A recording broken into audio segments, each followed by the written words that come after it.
Kaya nagpakulo tayo dito ng tubig. I-add natin una ang ating kamatis, onion, ginger, lemongrass.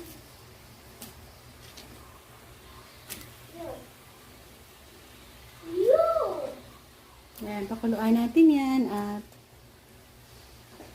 i-add natin ang ating main ingredients. Pinaka-easy, simpleng recipe ang ating ibabahagi dito.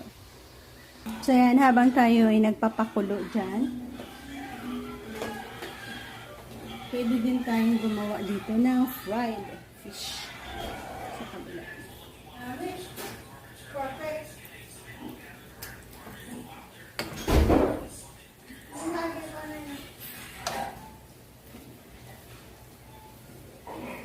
Matamot ang blood.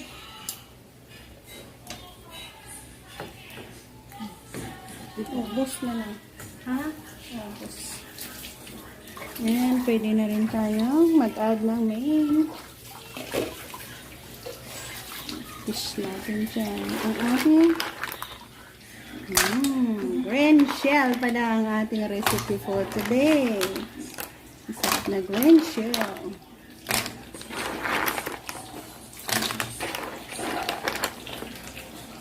Ayan. Sarap ng ating niluluto.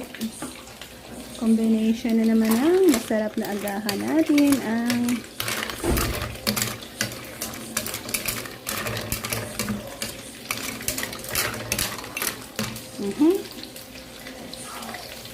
at ang chili at spring onion natin. Mabilis lang kasi yan.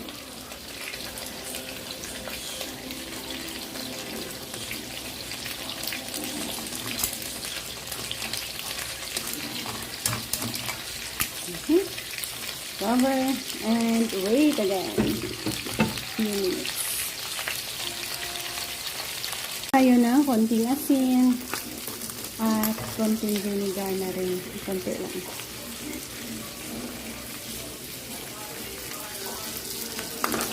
Yan. So, siguro okay na ang ating green shell dahil sa pagbuka niya ay okay na yan. Ang abangan na lang natin ngayon ay ating fried fish.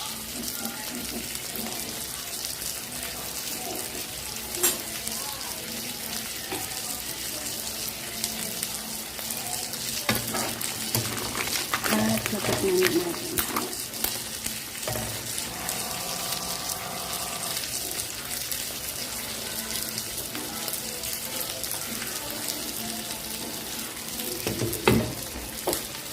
Ready to eat na ang ating green shell.